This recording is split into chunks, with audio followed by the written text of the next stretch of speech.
2023 సెప్టెంబర్లో టీడీపీ అధినేత చంద్రబాబు నాయుడు అరెస్ట్ అయ్యి రాజమండ్రి సెంట్రల్ జైలుకు తరలించినప్పుడు పరిస్థితి ఎంత తీవ్రంగా ఉందో అందరికీ గుర్తే. అప్పట్లో ఆయన భార్య భువనేశ్వరి, తనయుడు లోకేష్ కూడా ములాఖత్ కోసం చాలా కష్టపడ్డారు. అనుమతులే ఇవ్వలేదు. కానీ ఇప్పుడు అదే రాజమండ్రి జైలు వైసీపీ నేత మిథున్ రెడ్డికి గలితంగా పనిచేస్తున్నట్టు తెలుస్తోంది. లిక్కర్ స్కామ్ కేసులో అరెస్ట్ అయిన ఆయనకు ప్రత్యేకతలు లభిస్తున్నట్లు పలు పత్రికల నివేదికలు చెబుతున్నాయి. రోజుకి 2 ములాఖత్లు. మిథున్ రెడ్డికి రోజుకి 1 కాదు 2 ములాఖత్ సెషన్లు జరుగుతున్నాయట. ఇప్పటికే ఆయన తండ్రి రామచంద్రారెడ్డి, ఎమ్మెల్సీ తలశీల రఘురాం, జక్కంపూడి రాజా, అడ్వకేట్ హుస్సేన్ వంటి పలువురిని కలిసినట్టు వార్తలు వస్తున్నాయి. చంద్రబాబుకు మాత్రం కఠిన నిబంధనలు. ఒకప్పుడు చంద్రబాబును కలవడానికి కుటుంబ సభ్యులే కాదు, పార్టీ నేతలకు జైలు ప్రాంగణంలోకి కూడా అనుమతి ఇవ్వలేదు. అయితే ఇప్పుడు వైసీపీ క్యాంపులు అభిమానుల రద్దీ రాజమండ్రి జైలు చుట్టూ బాగా కనిపిస్తుందట. అదే చంద్రబాబు సమయంలో కఠినంగా నిషేధించబడింది. సోషల్ మీడియాలో సెటైర్లు. ఈ పరిణామాలపై సోషల్ మీడియాలో ప్రజలు విపరీతంగా స్పందిస్తున్నారు. వైసీపీ ప్రభుత్వాన్ని ఒక విషయంలో అభినందించాలి. వాళ్ళు ప్రతిపక్షాన్ని ఎలా అణచేశారో అంటూ కొంతమంది సెటైరిక్ కామెంట్లు చేస్తున్నారు. కానీ ఇప్పుడు అధికారంలో ఉన్న ఎన్డీఏ ప్రభుత్వం, ముఖ్యంగా చంద్రబాబు లాంటి వ్యవహార దక్షుడు సీఎం అయ్యాక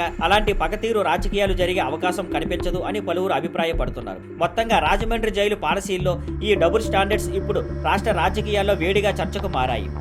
thank you for watching. Please like, share and subscribe.